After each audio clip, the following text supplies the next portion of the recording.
Slick back. No, slick back. That's what I said. Slick back. No, nigga, I'm a pimp named Slick back. Pimp named Slick back. Pimp named, pimp named, pimp named Slick back. Nigga, are you deaf? I'm a pimp named Slick. Assalamualaikum warahmatullahi wabarakatuh. Perkenalkan, nama saya Sofi Stiaza. Saya dari kelas 5 Ekonomi Syariah C dengan NIM 21411002023. Di sini saya ingin menjawab pertanyaan nomor 1 dan nomor 2 yang telah diberikan oleh Ibu dosen. Langsung saja masuk ke pertanyaan nomor 1 dengan pertanyaan agenda Conference of the Parties atau COP28 yang berlangsung di Dubai baru saja selesai. Konferensi terbesar PBB membahas mengenai lingkungan dan iklim yang berjalan cukup kontroversial.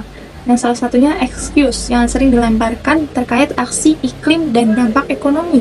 Padahal tujuan pembangunan suatu negara, contohnya Indonesia, tidak tercapai jika kualitas hidup kita tidak sejahtera karena kekeringan atau banjir permanen. Lalu, dapatkah aksi iklim berdampak positif terhadap ekonomi? Lalu seperti apa positifnya?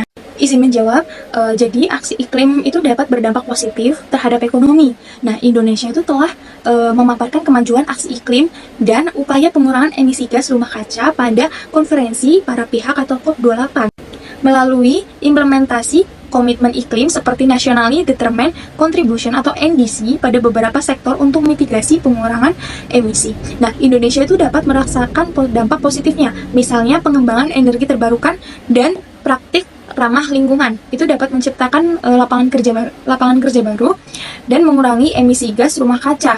Nah, yang pada gilirannya dapat meningkatkan pertumbuhan ekonomi. Nah, selain itu, upaya pengelolaan hutan dan lahan juga dapat memberikan manfaat ekonomi melalui mekanisme seperti pembukaan lapangan kerja baru dan pengurangan emisi. Dengan demikian, aksi iklim itu dapat berdampak positif terhadap ekonomi melalui berbagai inisiatif. Nah, termasuk pengembangan energi terbarukan dan pengelolaan. Langsung masuk pada pertanyaan nomor 2. Barang SDA atau sumber daya alam dan jasa lingkungan selama ini tidak dianggap mempunyai nilai atau harga. Jika ada, mengapa undervalue? Izin menjawab, jadi barang SDA dan jasa lingkungan itu sering dianggap tidak ada karena sulit untuk menentukan nilai ekonomi yang tepat jasa lingkungan dan SDA.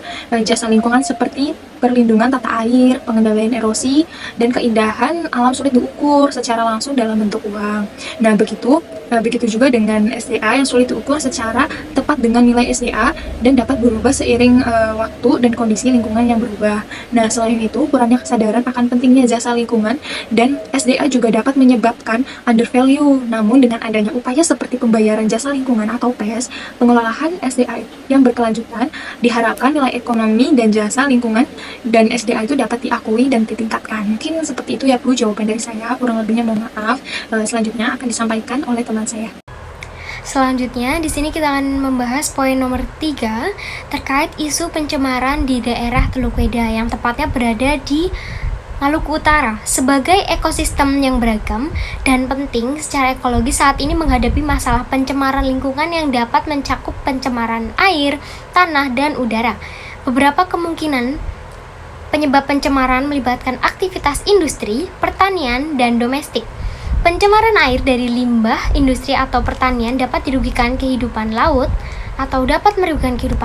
dan berdampak pada keseimbangan ekosistem. Kemudian pencemaran udara dari emisi industri juga dapat membahayakan kesehatan manusia dan juga ekosistem lokal. Selain itu, dampak jangka panjangnya dari pencemaran tersebut dapat mempengaruhi sektor ekonomi seperti perikanan dan juga pariwisata.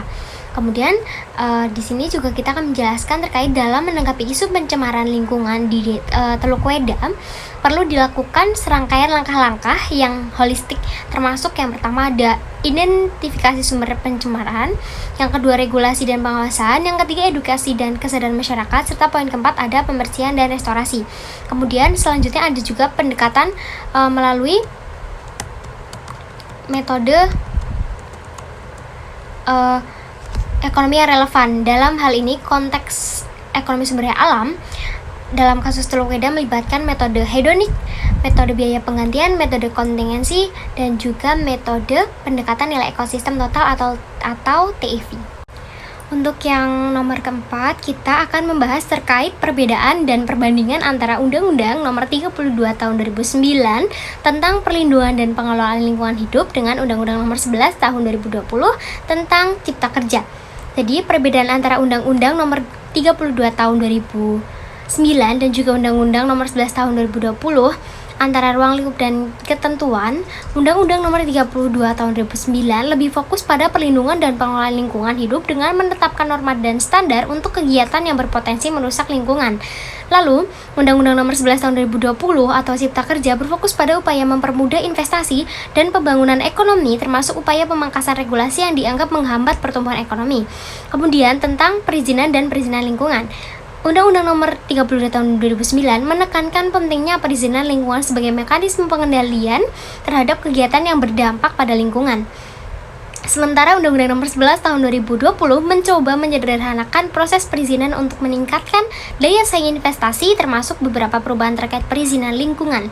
Kemudian, ada perbedaan antara Peraturan Pemerintah Nomor 22 Tahun 2011 dan Undang-Undang Nomor 32 Tahun 2009 terkait Peraturan Pemerintah Nomor 22 Tahun 2021 mengatur lebih lanjut pelaksanaan ketentuan Undang-Undang Nomor 32 Tahun 2009 memberikan petunjuk teknis dan juga operasional untuk penerapan antara aturan pelindungan lingkungan hidup. Kemudian Peraturan Pemerintah Nomor 22 Tahun 2021 juga mencerminkan arah kebijakan yang mungkin berubah seiring waktu sesuai dengan perkembangan dan dinamika lingkungan. Lalu dampak terhadap lingkungannya, dampak positifnya, pemangkasan regulasi dapat membuka peluang investasi dan pertumbuhan ekonomi, serta penyederhanaan perizinan dapat meningkatkan efisiensi proses bisnis, tapi juga memiliki dampak negatif, yaitu potensi penurunan kontrol terhadap kegiatan yang berdampak negatif pada lingkungan dan juga resiko perlambatan implementasi atau penegakan aturan lingkungan. Mungkin cukup itu dari saya. Sekiranya, mohon maaf. Terima kasih.